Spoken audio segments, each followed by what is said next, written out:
In the year 1816, the world experienced something that it had never seen before. All over the Northern Hemisphere in Europe, Asia, and North America, summer never came. Or at least it didn't in any way which it had before. It caused chaos and misery all over the world. Learn more about 1816, the year without a summer, on this episode of Everything Everywhere Daily.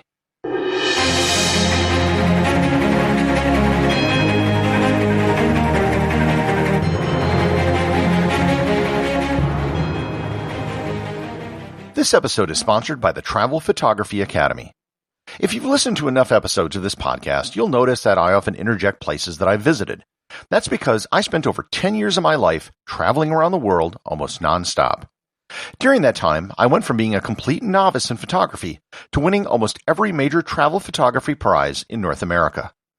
When I learned how to do travel photography, I had to do it the hard way. It took years of time and lots of travel. That's why I created the Travel Photography Academy, so you can learn from me in much less time, spending much less money. It's an online video course which I shot on location in France, Spain, and the United States, and I cover everything you need to improve your travel photography.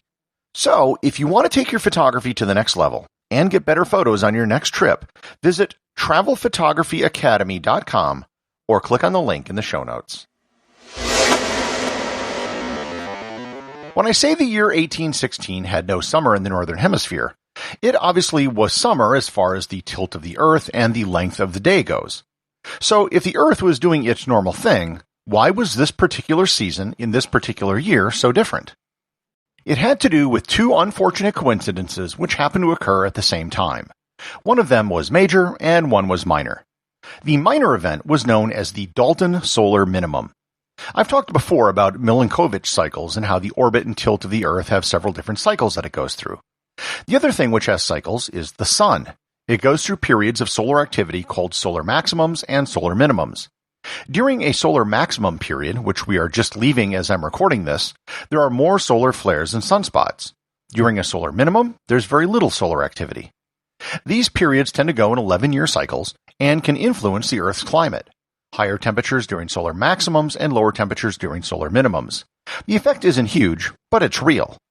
In 1816, it was a solar minimum. The really big thing which happened on top of this was the eruption of Indonesia's Mount Tambora in April of 1815. I've done a previous episode on the Mount Tambora eruption, but the short version is that Mount Tambora was the largest volcanic eruption in recorded human history, and it was so by a wide margin. The eruption threw millions of tons of ash, sulfur, and particulate matter into the atmosphere where it stayed suspended for over a year, and eventually spread around the globe. This was in addition to the residual particulate matter in the atmosphere from the 1814 eruption of Mount Mayon in the Philippines and several other volcanoes that erupted in 1812 and 1813. What is the significance of particulate matter in the atmosphere? It blocks sunlight and lowers temperatures. In the spring of 1816, there were already reports of a haze in the sky and unusually red sunsets. These red sunsets were actually reflected in paintings which were painted during this time. The haze was so thick that people were able to look directly at the sun and observe sunspots. The report from people all over the world this year told the same story. The problem wasn't the ability of people to adapt to lower temperatures. The people who suffered the most from this also tended to have serious winters anyhow. The real damage was what happened to crops. When temperatures dip below freezing, most plants, especially plants that normally only grow in the summer, die. Temperatures don't have to dip below freezing very long for an entire crop to be destroyed. In New England, it was reported that temperatures in May of 1816 dipped below freezing every single day that month and that all crops planted in May had died. In June 6, the town of Albany, New York, was covered in snow. Frozen birds were reported dead in farm fields in June. Birds that normally would have migrated south for the winter were stuck somewhere they shouldn't have been. One town in New Jersey reported 5 consecutive days in June with frost. There were frosts that occurred in July and August in several northern states and in Canada. Ice was reported on rivers and lakes in northern Pennsylvania in July and August. It's no surprise that people in New England dubbed the year 1800 and froze to death. Dendrochronologists who study tree rings can easily spot the year 1816 because there was basically no growth in trees. And it wasn't that temperatures didn't reach normal summer levels. They occasionally did. On June 22nd, it reached 101 degrees Fahrenheit in Salem, Massachusetts. But the next week, temperatures dropped into the 40s with dips below freezing. The net effect of these constant frosts was an agricultural disaster. Many places had absolutely no crops to harvest whatsoever. Places that did manage to harvest something only grew a fraction of what they used to. On top of the cold temperatures, precipitation patterns changed and much of the northern United States experienced a drought, which resulted in wildfires, which meant even more smoke and more particulate matter. People resorted to scavenging whatever they could eat. There were reports of people eating raccoons and pigeons. Some crops, such as rye and wheat, did manage to grow as they were more frost-resistant, but they were still stunted. One man named Reuben Witten of Ashland, New Hampshire, had the fortune of having a farm on the southern-facing slope of a hill that was kept relatively warm. He managed to eke out a crop of 40 bushels of wheat, which kept his family and his neighbors alive through the winter.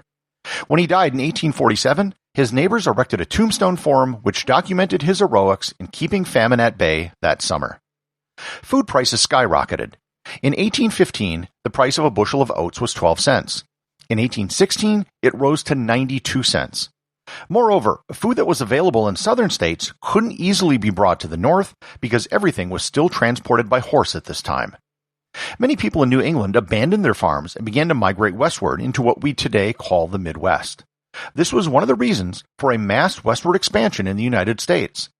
This westward movement of people was in large part responsible for Indiana and Illinois becoming states in 1818. However, I've only talked about North America so far. This problem was global. In Europe, they were still reeling from years of Napoleonic wars when the summer of 1816 occurred. In Europe, they didn't just experience the cold weather that North America suffered, they also had to deal with heavy rains and flooding. Harvests were destroyed all over Northern Europe, with famine setting in most countries, including Ireland, England, and Germany. In many respects, Europe may have had it worse than North America because of the higher population density. In sparsely populated America, people could still hunt and fish to get food. That was difficult to impossible to do in Europe. As in North America, food prices rose, and there was a mass migration. This time, Europeans moved to the Americas and Russia. This was to be the last ever famine in continental Europe. In Switzerland, one glacier developed a glacial dam holding back a deluge of water. Eventually, the dam broke and it killed 40 people. Because of the famine, a typhus epidemic broke out which spread throughout Europe for the next 3 years. Riots were widespread in England, France, and Germany as people demanded food. Asia also suffered in 1816. As in Europe, China experienced extremely heavy rainfalls which caused the Yangtze River to flood, killing thousands. Northern provinces experienced the same late frost and snowfalls as elsewhere. Rice paddies froze, and water buffalo died in the fields. In the southwestern province of Yunnan, farmers shifted their crops to a more robust plant, poppies, which resulted in an enormous increase in the supply of opium. In India, the problem wasn't freezing temperatures so much as it was the delay in the monsoon season. When the rains came, they were torrential and caused flooding and an outbreak of cholera. Despite the global nature of this calamity, no one had a clue what was causing it. While there were supernatural explanations, this wasn't the Middle Ages. Many rational people thought it might have had something to do with cutting down forests and burning wood and coal.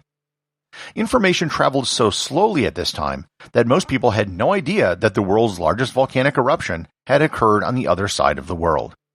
It wasn't actually until the 1960s that scientists learned enough about the effects of volcanic eruptions that they were able to piece together what happened in 1816.